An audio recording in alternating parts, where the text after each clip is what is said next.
It's been a little while since we last talked. A lot of things have happened since then. Win the conference tournament, go to an NCAA regional in Nashville, perform very well, probably better than a lot of people around the nation thought coming in. Kind of made a name for McNeese back since they haven't made an appearance since '03. 2 hard-fought games, 2 just games that didn't go our way. Kind of ran out of pitching in the second one and kind of looked. Just kind of your overview of the season and how you feel it went. Well, I mean, I think it's really hard to capture a season, kind of in one sentence or paragraph or any of those things. It's one of those. There are so many different emotions, so many different stories. Just like when any other team that you go back and think about them, there were so many ebbs and flows in the season. You have 14 weeks in the regular season. And then you go back all the way to when the team first got together on August the 18th, and there's so many things that happen with the team, and man, just a special team from what they were able to do from a on the field standpoint, some things off the field, a lot of things people don't know about, and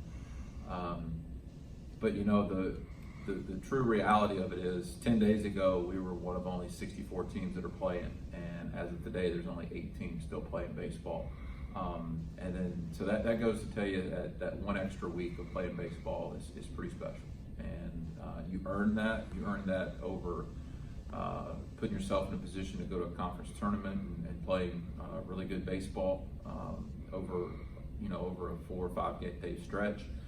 Or you earn it throughout a fantastic regular season. And having been on both sides of it, to where that there are some worthy teams that were just on the outside looking in. It is special to be a part of that 64. And I was proud of our guys and what they did, how they represented McNeese, how they represented our program. And I mean, it's just really hard to capture everything about this team, kind of in a short window. I know you said once your season's done, you kind of go into a little bit of a funk until the end of the College World Series. So you still got maybe about a week and a half. How you feeling right now? Well, and to kind of put it, a lot of people probably don't understand where that I would say even depression or that mourning period really comes from. I don't know how other sports are. Most of the time when a team sports, when their season ends, you're going to see them. They still got class. They still got finals. I mean, we were done with finals 3-4 weeks before we finished up. So literally when the plane landed on Sunday, there's some seniors. I mean, that was the last time I saw them. And their guys you're packing up your stuff. I mean, within 48 hours, the whole team's gone. And, you don't really think about it till it's gone, till it's all over. I mean, there was a lot of things that kind of happened that, after you meet with your team and, meet with the seniors and meet with the guys who are returning and then you go through the draft. I mean, so there's a lot of highs and lows and a lot of emotions. Then all of a sudden it's funny, the mornings during the day are kind of similar because it's usually kind of quiet around, throughout the season. But usually, lunch, things start to pick up. You start to hear the bats going. You start to hear some chatter, but there's no chatter. I think that's when it starts to hit you that it's they're home, and so it's kind of a weird thing that you kind of go through. I mean, obviously, the sun comes up and life keeps going, and there's other things to keep going and keep doing, but I don't know. I mean, I think and I still miss them. I think that's the thing that you hate is you don't get to be together anymore. You don't get to play anymore as a team. You don't get to keep growing and doing those things. And as great as it was, it still feels the same when it's all over.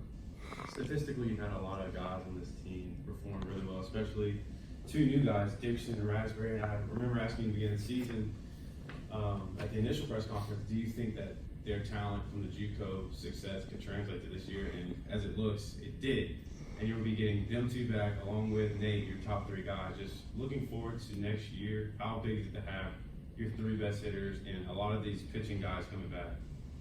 You know, I think anytime you have experience coming back, just from a leadership standpoint, I think it's a huge help. More so from, you know, how things work in the fall when you first, it goes into establishing an identity as soon as possible. You know, and whenever you're able to do that from the get-go, when people understand, hey, this is what early work is, this is how practice runs, this is where things are. It's some details that you cover as a coach, but you know they're also covered within the locker room. And I think anytime you have a chance to have people that are leaders within the program, I think those are the things that are going to be that allow a program to really grow and flourish. And so we'll have a great group coming back. I mean, just with any year, you're going to have 10 to 15 new players. I mean, that's just the way the turnover works. It's that way in every program.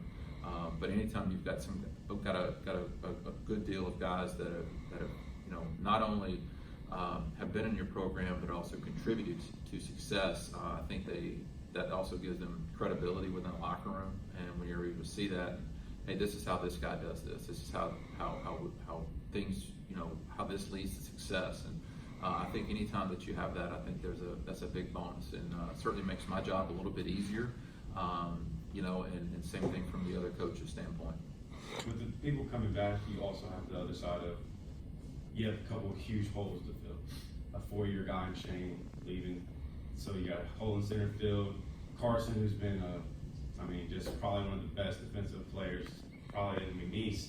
You're gonna have a hole at third base, and then you got a guy like Jacob Straisner and Jake Cochran as just bats off the bench. Who do you feel like next season, just as maybe a premature statement, but who do you think next year could fill those roles? Well, I mean, from historically from teams that I've been a part of, you typically don't recruit. You can't fill fill a void that a guy like Aiden Anderson left by a recruit. Typically, that comes from within. There's usually a collection of people that pick up that. You know, just the way that innings come back, and you know, you never know how things are going to work out within a team. And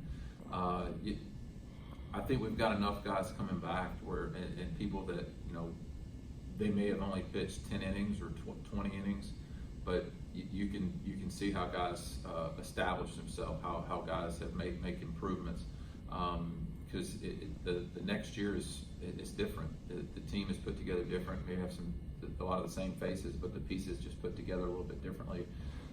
So no, I don't think you can hope and put that type of pressure on an incoming recruit who doesn't know, you know, what it's like to go through a grinder of a conference tournament or the ebbs and flows of the season. I think that's something that has to kind of come from within.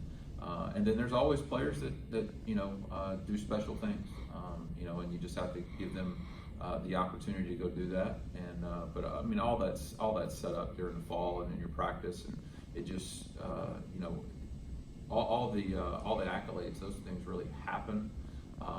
You earn those things when nobody's looking, and you get a chance for people to see all those things, you know, once you put in the work. Last week, you get the 4 players drafted. I know you spoke on it a little bit, but just what does that mean to have those kids drafted? And in particular, Shane, where he probably didn't, you know, I spoke to him, he kind of acknowledged he didn't have the year he wanted, and he still, you know, he went up 17 rounds in the draft. So just what does it mean just as a whole and for a kid like Shane to get drafted? I'm really happy for all the guys that got drafted. Shane, Carson, Brian, Kane, just a lot of hard work went into all those things. You're talking about before they came here. I mean, all 4 were previously undrafted, and that they had to make their mark. I think it goes to show that team success leads to individual success and accolades. You never know what was the thing that, what was the moment where a scout saw somebody in a pressurized moment. Was it Kane Eckert against Incarnate Word in the bracket finals that really pushed him over the top? Was it Brian King starting the championship game? Was it? I mean, there's so many different, you know, moments. But I'm really excited for them. The Major League Draft is such a crapshoot. You've got 30 different organizations with 30 different ways of looking at things that are all put on the same conference call, and it's so many different. It's so challenged, so gut wrenching for so many kids. And obviously I feel like there are players that probably could have had an opportunity to go that can certainly get outs in minor league baseball, but it didn't work out for them. And that's just the way that the draft works sometimes. I mean, it's kind of like winning baseball games.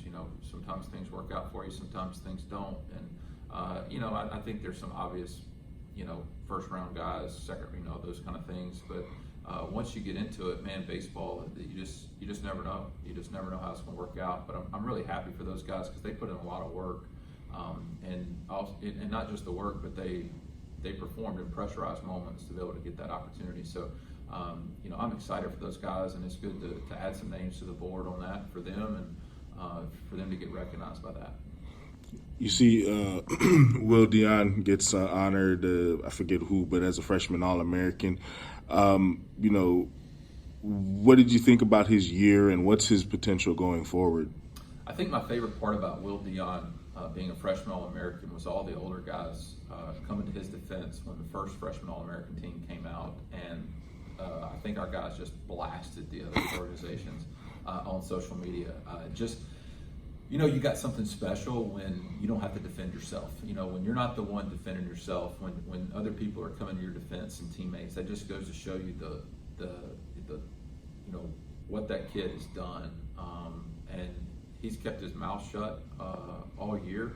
The most talking he did was on ESPN when he got interviewed, during the middle of the game. So, it's just one of those where, if you want to know the blueprint of how to come in and and how to make an impact, whether it's on the field or not, you look at how he went in. He came in, he worked his tail off. He found if there's something that needs to be done, he was one of the first people to volunteer to do it, and sitting there being around the older guys and learning how to just how to be successful, how to be a contributing member to success. And he did those things, and his success led to team success and allowed us to do some other things. And the moment was never too big for him.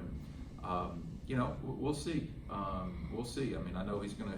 I know he's not satisfied with his with just 1 year and want to do that, but he's gonna be back, ready to go to work. But I think he'll have some leadership opportunities within the team, and I think anytime you have a young player that's had the success he did and the way he went about it, and was able to stay humble, I think you're going to have a guy that, especially being only a sophomore next year, I think has a chance from a leadership standpoint to be a really positive thing from a longevity standpoint. And what's the plans for the, I don't want to say summer break, but just what's the plans for the 2-month summer? Oh man, I've got a list of things. We're talking about what type of facility improvement we're going to try to make this year. Getting ready for the incoming class coming in. It's crazy. I made a list of things that just were off the top of my head, and there was about 30. From ordering summer gear to making sure we got the right guys in the summer school, and who's left to graduate. Oh my goodness! They're obviously recruiting. That's such a critical time right now, and that'll run basically till the middle of October now. And we've got some summer camps coming up, and that's something I think is important from a community outreach thing and to give back. And so there's so many different things that are going on. But I think it's one of those where you just got to, after you hit rock bottom, when it's all over, you got to kind of pick yourself up and get going. And but it's, again, same thing, that 300 other groups go through. But we just got to get going and start looking toward the 2020 season. Good.